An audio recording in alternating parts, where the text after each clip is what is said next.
We have to reconsider whether 20-year, 30-year life sentences for nonviolent crimes is the best way for us to solve these problems. U.S. President Barack Obama walks the halls of a federal prison and calls for reforms of the criminal justice system. Hello, I'm Arnold Naidu in Washington, D.C., and this is The Heat.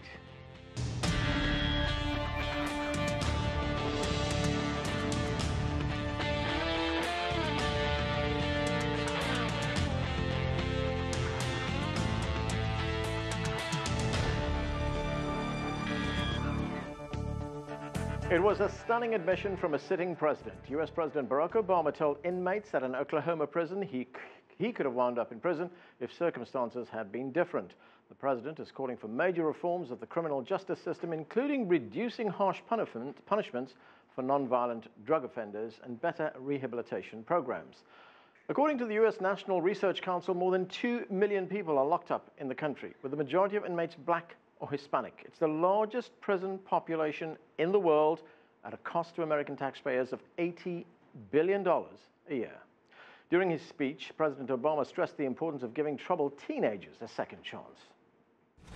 You know, I think we have a tendency sometimes to almost take for granted or think it's normal that so many young people end up in our criminal justice system. It's not normal. It's not what happens in other countries. What is normal is teenagers doing stupid things. What is normal is young people making mistakes. Well, for more now on the U.S. criminal justice system, we're joined here in our Washington, D.C. studio by Joe Madison. He's a radio talk show host and civil rights activist. From New York, we're joined by Juanita Diaz-cotto. She's a professor of sociology at Binghamton University. Also with us from Columbus, Ohio, is Bob Ney. He's a former member of the U.S. Congress who served 30 months in prison for his role in a corruption scandal. And joining us from Philadelphia is Gloria Browne-Marshall. She's an associate professor at the John Jay College of Criminal Justice. Thanks to all of you for joining us. Gloria, let me start with you. There we heard President Obama there making a call for reform of the criminal justice system in the United States, reform of the prison system. But let's take a step back here. How did the United States get to a position where it has the biggest prison population in the world? Well, it attempted to use prison to cause social reform. And we have, of course, the Rockefeller drug laws to blame in the 60s and 70s, but it also goes back further than that. It goes back historically to the time period after slavery ended, because the 13th Amendment abolished slavery except as punishment for a crime. So when you read the 13th Amendment, you see that part of the control of the newly freed Africans was the prison system. You had the convict lease system, which was a way to use the labor of prisoners in order to rebuild the South. So this continuation of the criminal justice system as social reform, as well as the prison system for free labor, has now moved into the 21st century. So we have 5% of the world's population and 25% of the incarcerated population. Joe, most of those in prison are either black or Hispanic. In fact, President Obama, as I just mentioned, said during his visit to Oklahoma, I could have ended up in prison. And most of them are, again, there for nonviolent crimes. I think the other thing that we should add to this was this burgeoning effort to, with this war on drugs. You can also add, in California, 3 strikes and you're out. You can also add to this legislation that took discretion away from judges. So I've been in courtrooms where the judge has said to, particularly like young African-American women, maybe they got involved with a boyfriend and it was their first offense, but they ended up 20 years in prison, and the judge will say, I have no recourse because the law states it has to be mandatory 20 years. You can appeal if you want to, but the reality is my ruling won't be overturned. This added to the situation, and I think that's what the president was saying. You've had people who end up in prison, and the discretion, of course, is that white suburban kids could get to counseling. Maybe they would get a break.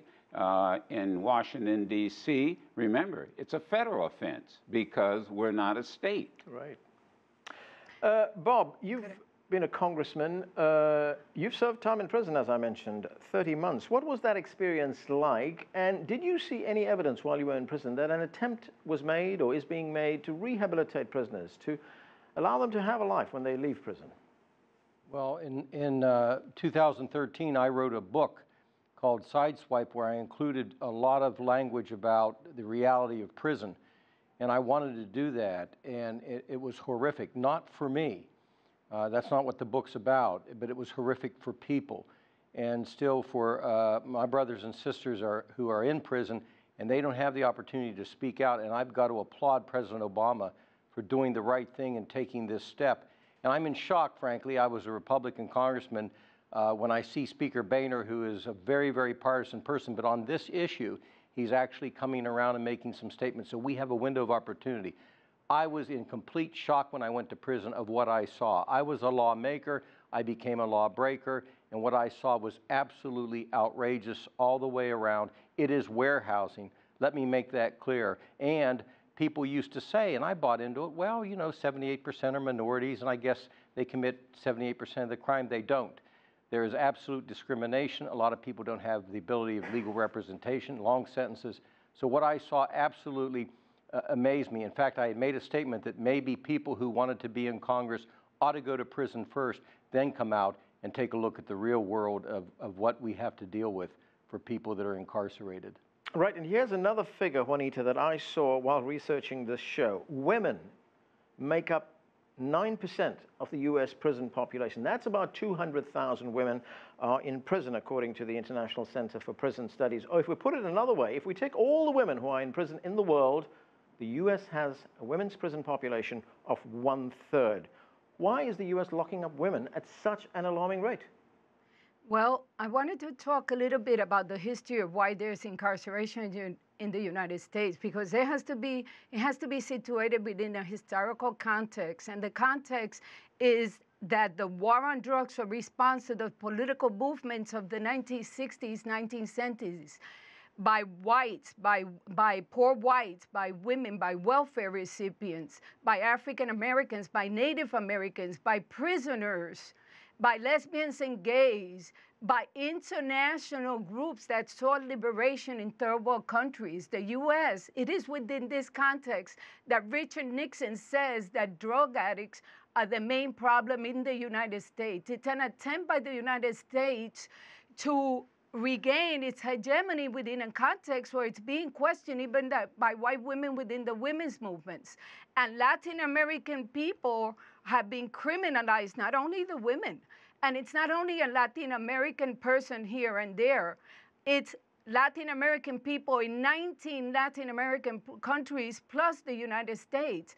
And a lot of that has to do with the war on drugs. Now, it's interesting that in Latin America, in countries such as Bolivia, the same peasants whose fields are burned with the excuse that they're producing coca are also the same peasants from which national liberation movements have drawn their support.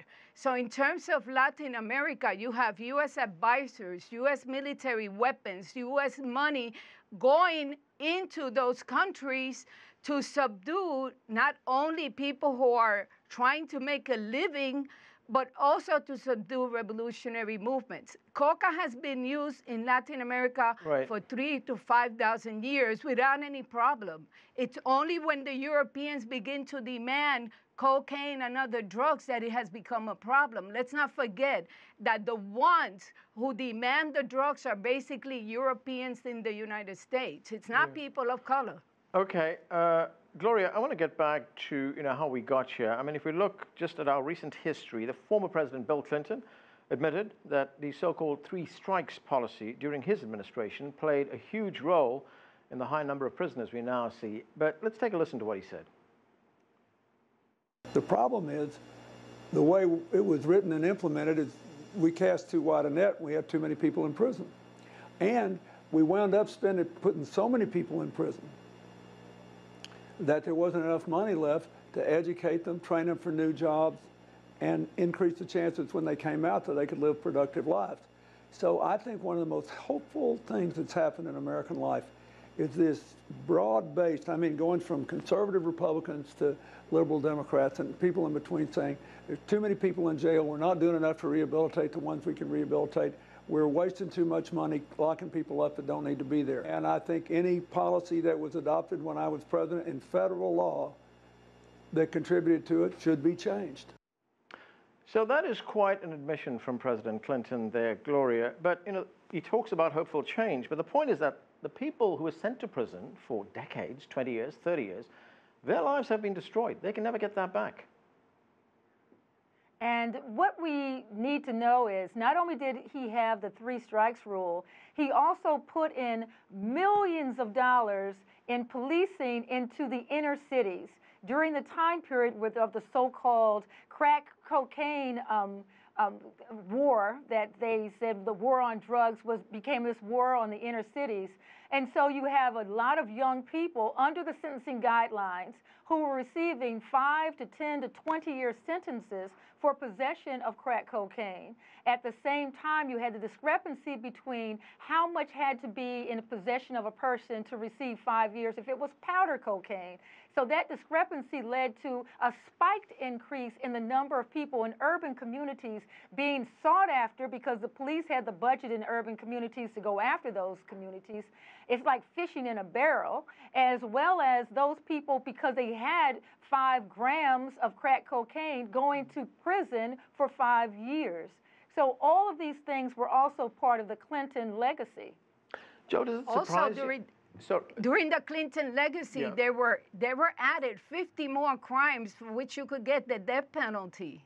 Prisoners' rights, the right to litigate, were also reduced. I find it a bit hypocritical of him at this time to not mention things like that, for which he was responsible. Okay. And I think, and I know we're rushing to a break, but I also want to say this. Look, this is not, this change of heart is not some benevolent individual who says, oh, we really feel bad for what we did.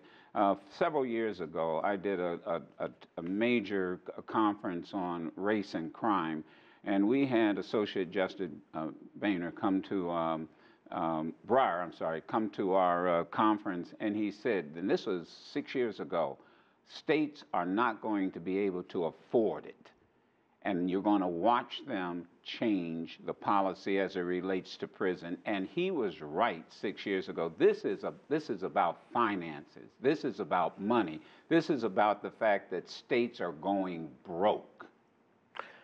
Bob, I'd like your take on that. This is about money. This is about states going broke. Well, absolutely. Within the prisons is something called UNICOR. It is slave labor. Let me make that perfectly clear for businesses. On top of it, the system feeds the fact that we need more guards, we need more of this, but there's less rehab. There is a way to take people who have long sentences right now and put them through the rehab that they need to bring them out. If they slip, they can go back in for a period of time and then come back out again. We don't have to put people away for 20 and 25 years, but it is about money. It's about economics, and the people that lobby Capitol Hill, they don't go there to talk about rehab, to talk about the flaws when people get out, to throw them right back in, the bad lack of assistance. They talk about what the prison needs in more guards and what the prison needs in new facilities, or the worst, private prisons, and how that saves money. It is about economics, and we have to take it and put it back to where it belongs, about the human beings, their family, and this society. Right, I want to get to that issue of privatized prisons in a moment. But first, Juanita, I want to ask you this. During his visit to the Oklahoma prison, President Obama said he was struck by the fact that societal inequities mean that misbehaving kids, children, end up behind bars instead of in front of the principal's desk. And he said thousands of children are imprisoned in the United States. Children are being held in prison. They are being held in leg irons, in belly cuffs. I mean, is this state-sponsored child abuse by any other name? Of course, it's abuse of children, but it just doesn't happen when they go into the institution. It happens from the moment they're born and their mothers don't get and their parents enough medical services to be able to have their children taken care of. It happens. It begins in the schools discriminating against the children. It continues with police discriminating against in their own neighborhoods. And you will find almost every single study that indicates that the ones most targeted by police profiling are kids of color, especially young women of color, especially targeted for their sexual or apparent sexual behavior. For a young white male to go to be incarcerated in a juvenile facility, he has to usually have committed delinquent offenses. For a young woman to be incarcerated in a training facility, all she has to do is look like she might be too sexual, or she's too interested in boys, or she ran away from home, sometimes abusive home. But I also wanted to say that usually conversations of crime are talking about poor people's crime. And those are not the ones that cause society the most problems. Our airs are being contaminated. Land, air, water. The drugs that come into the United States, they're being transported through ships, through planes, through trucks. Black people of color do not control those resources. Yeah. They're not the ones bringing them in. We're also in a situation where drug pimps make deals with the police officers, and they're able to get off while the poor people are incarcerated. Okay, Joe, very quickly, I want to get to the break, but first I want to ask you about this. A United Nations official who monitors torture said that the U.S. is the only country in the world to sentence children to life in prison without parole. Now, the imprisonment of children is banned under international law. The United States is a signatory to that law, but has never ratified it. And in fact, only 2 countries in the world have not ratified it, the United States and South Sudan. Yet the U.S. goes around, advising and calling on the rest of the world to observe human rights. I mean, does the U.S. have the moral authority to do that? Well, yeah, they have a moral authority to well, not authority, they have a moral responsibility to stop this classroom, to pipeline, classroom to prison pipeline. And let me tell you, we've done shows where it has started with children as young as kindergarten, where they've had where you would usually be sent to a principal's office. Now police are called. They are shackled. They are taken to prison. And what's happening is, once again, there's usually no video camera. Right. Americans are so visual. They have to see it in order to believe it, but they better start believing it, because it is really happening, and it is feeding, as the former congressman said, it's feeding this for-profit prison business. Which is something I want to get to, but first we're going to have to take a break. Next, we'll continue our discussion about U.S. prison reform. Stay with us. You're watching The Heat.